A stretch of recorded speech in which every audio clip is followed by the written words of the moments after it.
আজি বিভিন্ন ঠাইত উজনি অসমত মুছলমান হলে যি ধৰণে কাপুৰুষৰ দৰে অত্যাচাৰ কৰি তাৰ পৰা মানুহক খেদি পঠিয়া হৈ আছে, ইয়াৰ আমি ধিক্কাৰ জনাইছো।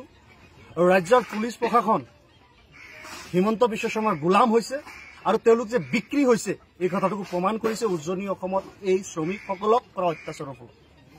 আজি শ্ৰমিকসকলক যি ধৰণে অত্যাচাৰ কৰিছে, ভাৰত ৰাষ্ট্ৰৰ ভিতৰত মানুহৰ গণতান্ত্ৰিক অধিকাৰ আছে, তেওঁলোকে ৰাষ্ট্ৰ এঠাইৰ পৰা আন ঠাইত গৈ জীৱিকাৰ কাৰণে যাব।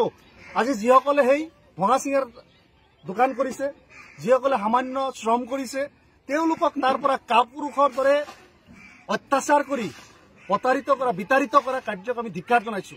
পুলিচ প্ৰশাসন ক'ত কাৰ ঘাঁ কাটি আছে, তেওঁলোকে কোনো ভূমিকা লোৱা নাই। হিমন্ত বিশ্ব শৰ্মাই সকলো নিজৰ পকেটত সোমাইছে, নিজৰ ব্যক্তি স্বাৰ্থত, নিজৰ ৰাজনৈতিক স্বাৰ্থত হিমন্ত বিশ্ব শৰ্মাই আজি উজনি অসমত মুছলমান শ্ৰমিকসকলক তেওঁ অত্যাচাৰ কৰি আছে। হিমন্ত বিশ্ব শৰ্মাক আমি সকীয়াই দিছো, আপোনাৰ ভাল নহয়, আপুনি মনত ৰাখিব, আপোনাৰ ভাল নহয়, আপোনাৰ দৰিদ্ৰজনৰ অভিশাপ আপোনাক লাগিবই, অবিসম্বি লাগিব। যদি ভগৱান আছে, যদি আল্লাহ আছে, আপুনি নিশ্চিতভাৱে আপোনাৰ বিপদ, আপোনাৰ অভিশাপ এই জগতত আপুনি চাই যাব।